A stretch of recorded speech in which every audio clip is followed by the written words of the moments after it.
एक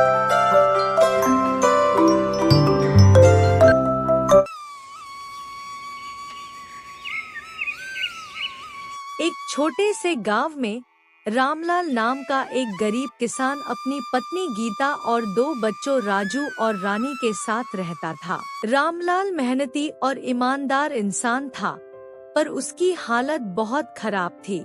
उसकी सारी उम्मीदें उसी छोटे से खेत पर टिकी थी, पर कई महीनों से सूखा पड़ रहा था, जिससे फसल अच्छी नहीं हो पाई थी।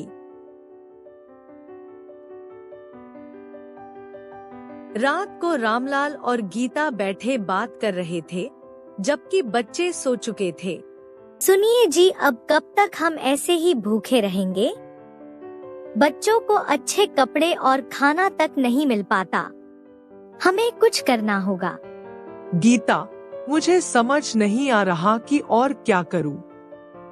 खेत की हालत तो तुम देख ही रही हो, फसल भी अच्छी नहीं हो रही। तो फिर क्यों न कहीं और काम ढूंढ लें? शायद गांव छोड़कर किसी शहर में मजदूरी करने का काम मिल जाए। हमारी पहचान इस जमीन से जुड़ी है गीता, पर मैं तुम्हारे लिए और बच्चों के लिए कुछ करूंगा। देखता हूँ, कल जाकर मुखिया जी से बात करता हूँ, शायद वो कुछ मदद कर सके। अगली सुबह रामलाल गांव के मुखिया के पास गया। रामलाल, तुम्हें देखकर अच्छा लगा। कहो, कैसे आना हुआ? मुखिया जी, बहुत परेशानी में हूँ। फसल नहीं हो रही और परिवार का पेट पालने में कठिनाई हो रही है। क्या आपके पास कोई काम है? काम तो है, लेकिन यह आसान नहीं। सुना है जंगल में राजा का खजाना छुपा हुआ है, जो उसे खोजेगा उसकी किस्मत बदल सकती है। रामलाल चकित होकर, खजाना? पर मुखिया जी, जंगल बहुत घना और खतरनाक है। वहाँ जंगली जानवर भी हैं। बिल्कुल, यह काम हिम्मत वालों के लिए ही है। अगर तुम तैयार हो तो कोशिश कर सकते हो। रामलाल ने कुछ देर सोचा, फिर निर्णय लिया कि वह यह चुनौती स्वीकार करेगा।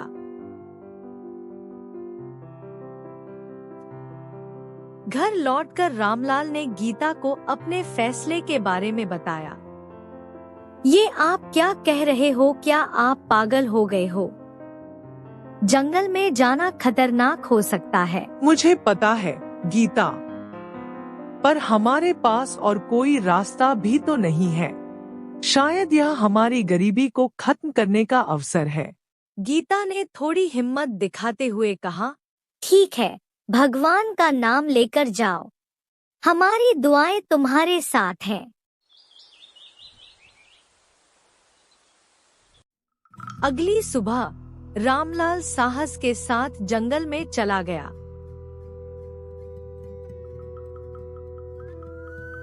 चलते चलते उसे रास्ते में एक बूढ़ा साधु दिखाई दिया। बेटा, इस घने जंगल में क्या ढूंढ रहे हो? बाबा, राजा का खोया हुआ खजाना ढूंढने आया हूँ। मेरे परिवार की हालत बहुत खराब है।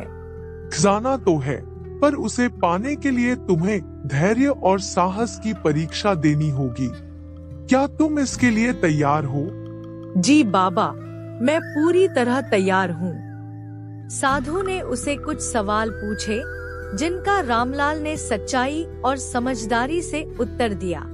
अच्छा बेटा, तुम्हारी सच्चाई और मेहनत देखकर मैं खुश हूँ। इस रास्ते पर जाओ, तुम्हें आगे एक गुफा मिलेगी, वही तुम्हारा खजाना छुपा हुआ है। रामलाल ने साधु का आशीर्वाद लिया और आगे बढ़ गया। रामलाल ने जैसे ही गुफा में प्रवेश किया, उसकी आंखों के सामने ढेर सारा सोना और चांदी चमक रहा था। वह खुशी से भर गया।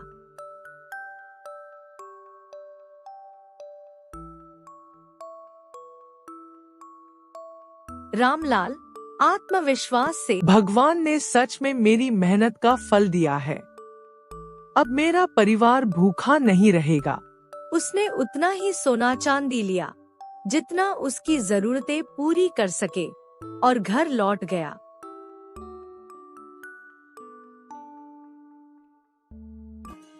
घर पहुंचते ही उसने गीता और बच्चों को खसाने के बारे में बताया। गीता खुशी से आंखों में आंसू भरकर, आखिरकार तुम्हें सच में खजाना मिल गया। अब हमारे बुरे दिन खत्म हो गए। राजू उत्साहित होकर, पिताजी, क्या अब हम अच्छे कपड़े पहन सकते हैं? रामलाल ने बच्चों को गले लगाते हुए कहा, हाँ, अब हमारे पास सब कुछ होगा। भगवान ने हमारी मेहनत और ईमानदारी का फल दिया है। सीख, इस तरह रामलाल ने अपनी मेहनत और ईमानदारी से गरीबी को मात दी। इस कहानी से हमें यह सीखने को मिलता है कि कठिन समय में हिम्मत नहीं हारनी चाहिए और हमेशा अपने परिश्रम पर भरोसा रखना चाहिए।